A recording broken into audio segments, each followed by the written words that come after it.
حضرت حسن بصری کے پاس ایک نوجوان آیا تو کہنے لگا بابا جی میں نے اب کوئی کاروبار نہیں کرنا، مجھے مسئلے کی سمجھ آ گئی ہے۔ فرمایا کیا ہوا؟ کہنے لگا میں نے آج عجیب واقعہ دیکھا ہے۔ فرمایا کس طرح؟ کہنے لگا میں جنگل میں گیا ہوں تو میں نے ایک شیر کو دیکھا ہے، شیر نے شکار کیا ہے، ایک بکری اس نے گرائی ہے، اس کو آدھا کھایا ہے اور باقی تھوڑا سا گوشت بچا کے تو شیر چڑھنے لگ گیا پہاڑ پہ۔ پہاڑ کے اوپر اس نے ایک نابینا اور پاؤں سے معذور لومڑی بیٹھی تھی، تو شیر نے باقی جا کے شکار اس کو کھلایا ہے۔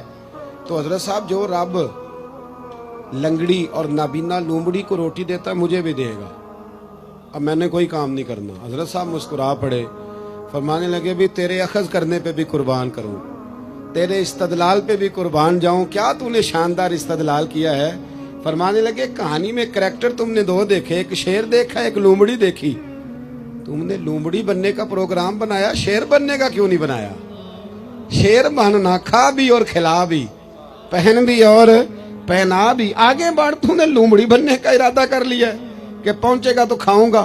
شیر بنے، شیر اللہ کی ذات پر بھروسہ کرے، آپ کا توکل جب مضبوط ہوگا نا تو آپ دنیا کے سب سے دلیر آدمی ہو۔ حالات آتے جاتے رہیں گے، یہ یاد رکھے، کبھی حضرت یوسف کنویں میں ملیں گے، کبھی حضرت یوسف کا ریٹ لگے گا، ایک کٹی بھی ریٹ لگے گا، لیکن وہی جناب یوسف پھر آپ کو تخت مصر کے تخت پر بیٹھے بھی نظر آئیں گے۔